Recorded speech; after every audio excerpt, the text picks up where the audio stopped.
Hi, thanks for checking out our channel. This is going to be a repair video on a Stafix X6 electric fence charger made by TrueTest. They're a New Zealand company. This is a 6 output joule unit, so stored joules is probably in that 10 joule range, I would guess. Maybe 8 joules, I'm not sure. Anyways, this came in from a customer. They didn't really put any notes on it other than the fact that it does not work. So pretty basic note. I've already taken the screws out of this. I've had a peek inside, so I knew kind of what I was getting my hands on here. But it doesn't power up at all. I mean, I'm not going to bother hooking it up, turning it on. This does have a few switch settings on here. It has a off position. Battery power tells you how much charge up your battery is if you're running it off a 12 volt. This is a energizer, I think they call them, which means it's 110 or 12 volt. It has a 110 adapter cable that it comes with. Prentice takes 110 volt, changes it to 12 volt. So it's battery operating it, but it enables you to plug into an outlet and turns it into 12 volt and run off a 12 volt. Then it has a fast pulse, which is a on the rabbit there. It's just a normal pulse, basically every second and a half at full power. It has a turtle, which means it pulses a little slower, probably every 3 seconds. Then it has half power, which I believe it's a normal pulse like every second and a half, just half the power coming out of it. Then it has a full power, which is a normal pulse every second or two, or second and a half at full power. Typically, people just shove it to full power and let it run, or put it to rabbit and let it run, unless you want to conserve battery, or if you got, your animals are trained and you want to lower the power on the fence a little bit, you can turn it to the half power. But typically, people just put it to the rabbit at full power, or just shove it over the full power and let it go. But it also has a full power knob, half power knob, and a ground knob. But this has a few screws in the back. It's just got one here, one there, one here, and one there. They're all Phillips. This one, I think this one here had a little plastic cover over it that you had to gouge out of there to get to the screw. But you take the 4 screws loose, and you got to pry on it a little bit. But the Speedrite 6000 is basically the same unit on the inside, just different colored case. Speedrite and Stafix are both made by TrueTest. This particular unit is a 2010 model, so it's got about 2018, so about 8 years of use out of it. Or 8 years old. I don't know how long the customers actually had it.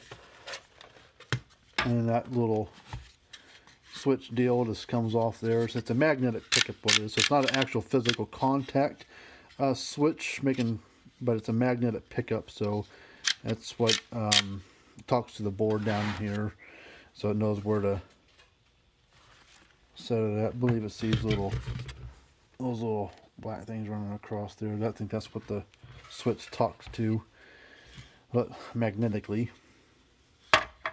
So what we're going to do, you can kind of look at this board. Kind of hard to tell on the video, but it's really discolored over here and over there on this big chip, and some discoloration and overheating right there. It's just hard to tell. You really can't see in the video. Try another light here. Yeah, let's get another board here. So we are just going to turn this right back into a Stafix X6. And this is when you get a new board for these. It comes like this. So this has got this jelly epoxy stuff in it. That's just to protect the board, I guess. So they send you a board all like this. Speedrite 6000, the same exact way, just a red case, and it says 6000 on there. I think I actually have a 6000 case here too. Show you what that looks like. That's a Speedrite 6000, so they're basically the same thing, just different colored case, same jewels, same internal guts, just a different color and different sticker. So we'll keep it a 6000 or an X6 since it's what it is. I guess we could put a 6000 Speedrite cover on there and do the same thing. But it's really hard to see the discoloration between the two. And it's a lot cleaner looking, a lot livelier. And this one's just got a bunch of discoloration, mostly up in here. So I don't know if lightning caused it or what. But what we're going to do is pretty much swap. Can't pull the boards out of here because they're glued and epoxy to the case. So you have to just take this case and pull all the guts from this unit and put them over here. So it's not hard, it's just a pain. You know, kind of a chore to do, but we'll do it. So this is your little lightning rod. Get this new case out of the way since we don't need it right this minute. So a little spark gap lightning rod, you pull that out of there. You got some little sleeve connectors, I guess they'd call them, that slide off the terminal on the inside. And the transformer has a couple wires that are on it, so you just unplug those.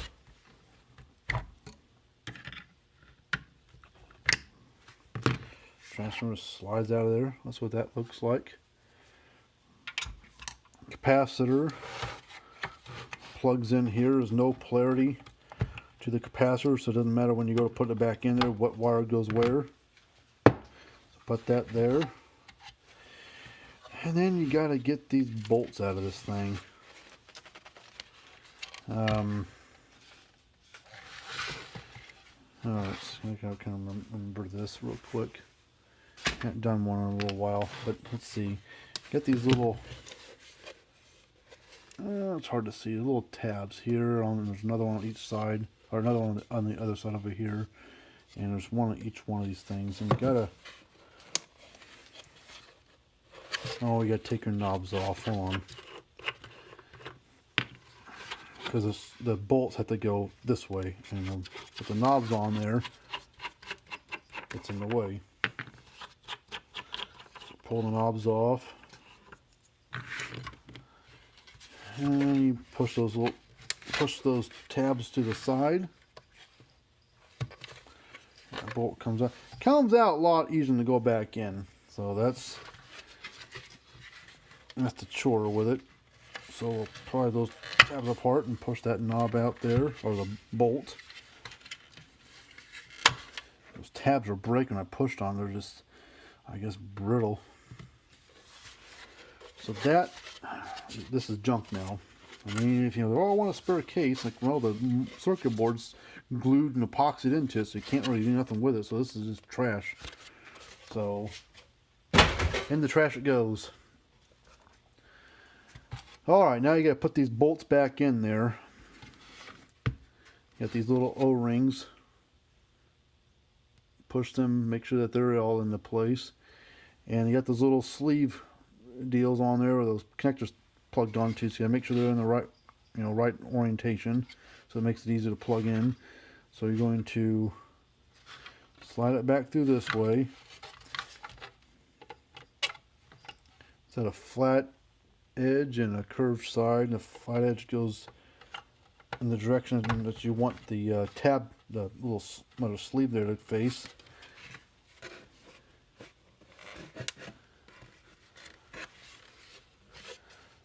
That one went in. It's easier than normal, I'd say that much. You just have to have all three of them. And I think this one went this direction. Let's see. Transfer sits in like that.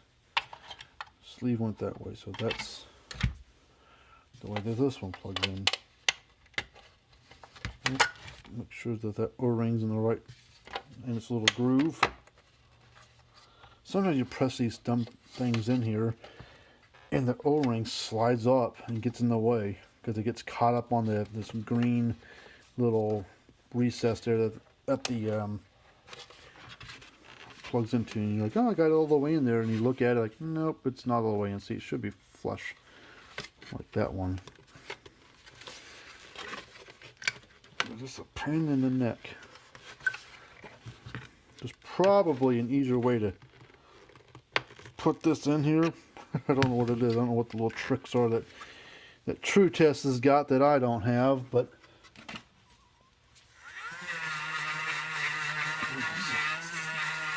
like carbon looking burnt stuff builds up on that one. So probably, I don't know where that bolt originally came from. Maybe I don't know if it came from over here, or there.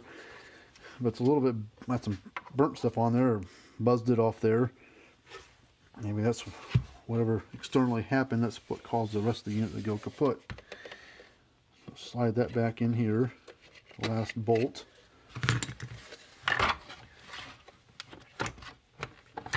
Make sure it's all the way in.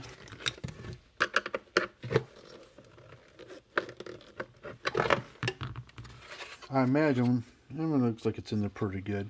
I imagine once you put the cover back on, that's going to hold everything back in place. Because if you look at it, this back case has these little things sitting right here. And that'll press down onto these knob bolts here, and it'll press them into place.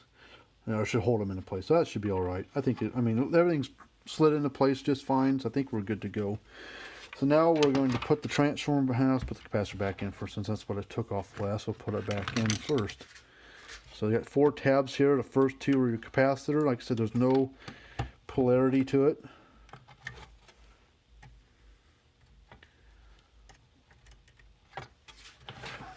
Oh, one thing you want to do, and I didn't do this because I didn't power the thing on, so I assumed the capacitor was discharged, but you can always, before you pull it out or put it back in there, you can take a screwdriver. I hope it doesn't spark. Okay. Take a screwdriver or something, go across those tabs of the capacitor leads and short them together. That way, if there's any kind of charge built up in there, that'll discharge the capacitor, and that'll keep it from biting you on accident. So you should do that first. So there's your lightning rod. It has these little notches that it sets down in. So you slide those in there. Transformer sits right in the case like that, and nice and, you know, nice and snug or whatever. Then that's your first one. I want to tighten that up a little bit. It's a little loose.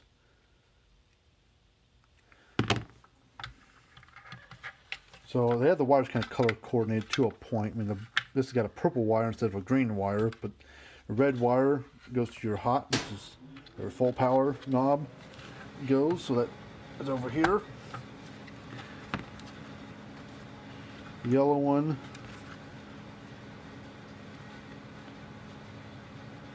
goes in the middle like this. That's your half power. See, that damn thing is it's loose.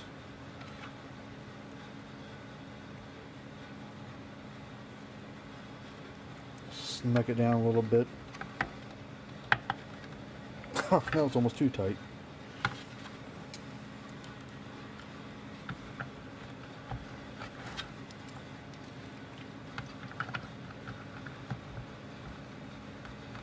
There, okay. And last one's your ground, which is this purple lead.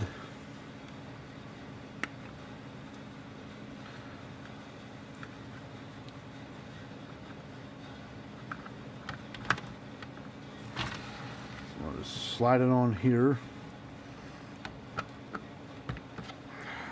Golly, I made it too darn tight.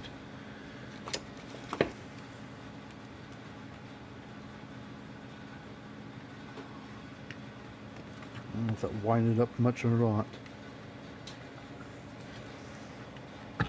Okay, there we go.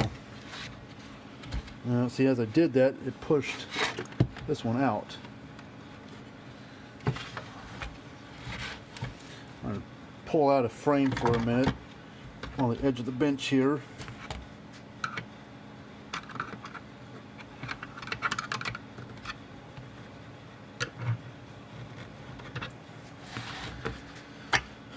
Basically it. That one's done. I mean, transfers go bad occasionally, not that often. Capacitors go bad occasionally, not that often. Now let's put the thing back together without screwing it down, and we'll see if it starts. Oh, plug your transformer in first. I almost forgot that. So you got two wires coming out of it, or looking at it like this, and a right and left wire. So the right wire goes to the right tab here. Left wire goes to the left tab here.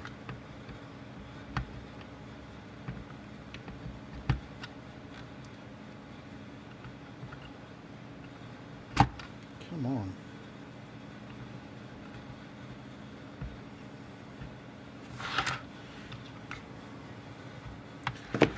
Being stubborn. There. I used to use my tool, but use your fingers. Just be careful of that capacitor discharge before you start using your fingers on it. Alright, so you want to put this on first. The switch cover deal goes on first. Because when you put this back case on here, it has a little lip here, and it has to overlap that lip there. If you put that on first and try to put that on there, it won't snap in. It has to overlap.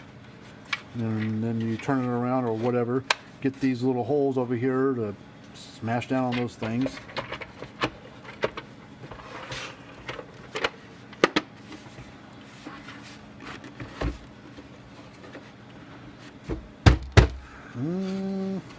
Persuasion isn't working. I think those Phillips screws are getting in my way, the ones that are in the case. We'll just dump them out.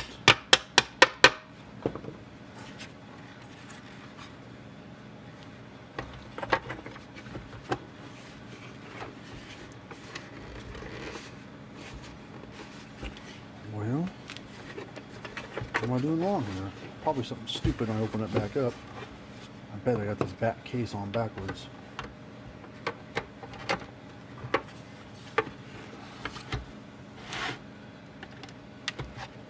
I did. Well, I didn't. Why aren't you going on?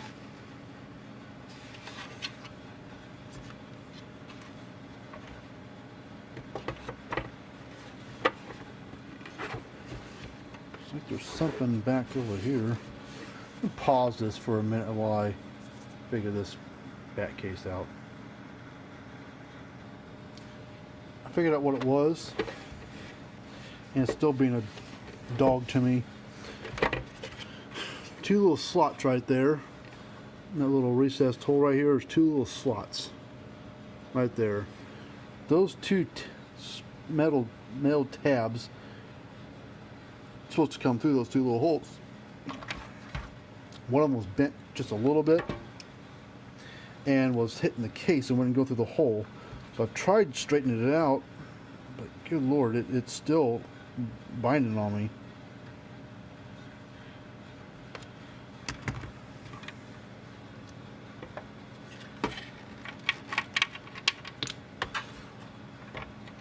Usually the thing just falls into place, but that one stupid tab there is bent. Ah, there we go. Not no more. Now it's a little bent still, but we'll straighten it out here.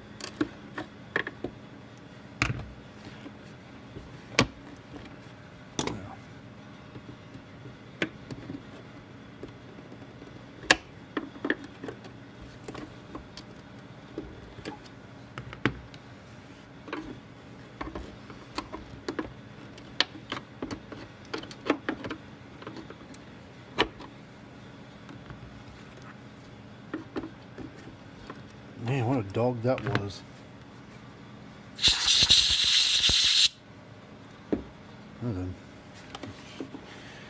That was a pain in the neck. Never had that much trouble putting on a case. Usually they fall right into place. I want to put nothing was messed up on it. Make sure the dumb thing's turned off. Nope. Alright. Power supply is plugged in for it. Let's do a battery check first. Alright, that's working, so Woo! So far so good. Alright, tells you, I'm going to put the knobs on this thing too. Let me turn this off. I'm going to lean over, these knobs exposed, and get bit by it or something stupid. And everybody get a laugh out of me getting shocked by this thing. This thing would hurt. I mean, it's not the biggest one out there, but big enough. Whoops. Big enough that I'm not going to touch it for a giggle.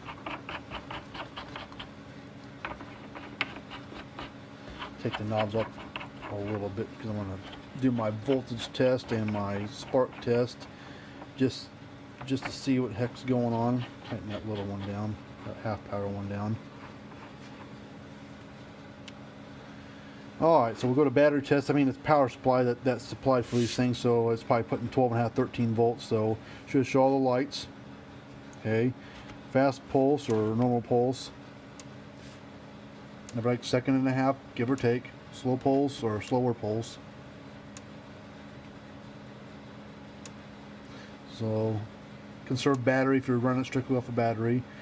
Here's half power.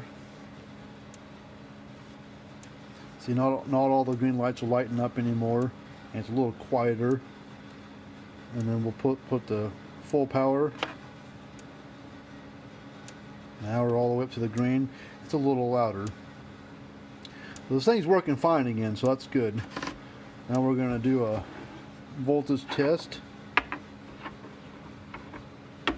What the heck, we'll do the half power one as well. Most people don't use half power, but it's there just in case. Alright, so I'm going to guess right around 8,000, give or take. On my ground. And hot. Turn it to the rabbit.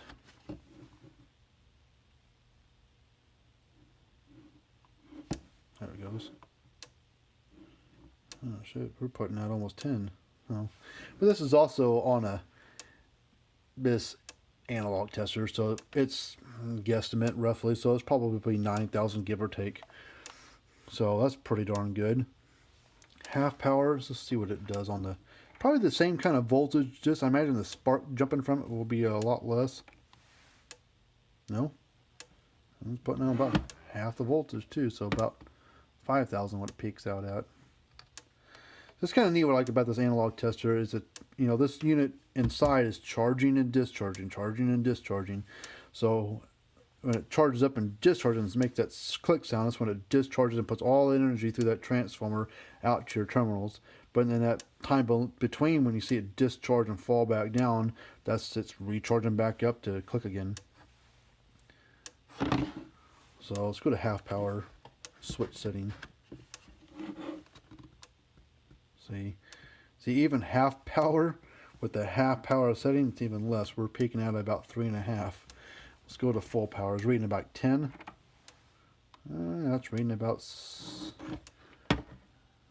7. So back over here on half power with the half power switch setting, about 3.5 roughly. On full power on full power knob with the half power switch, we're peaking out at about 7. Crank it up to full power. Boom. It flashed inside my tester. This thing can't, you know, doesn't like real heavy duty, you know, big joule units or bigger joule units, because it's just, you know, ain't built for it. But it's working. So 10,000 volts roughly come out of the thing. So we'll turn it off. I won't shock myself. Put it over to rabbit.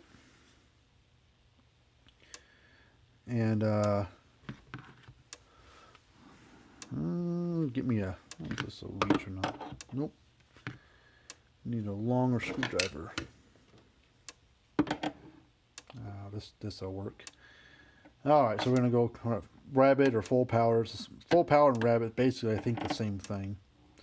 So I'm gonna get pretty close.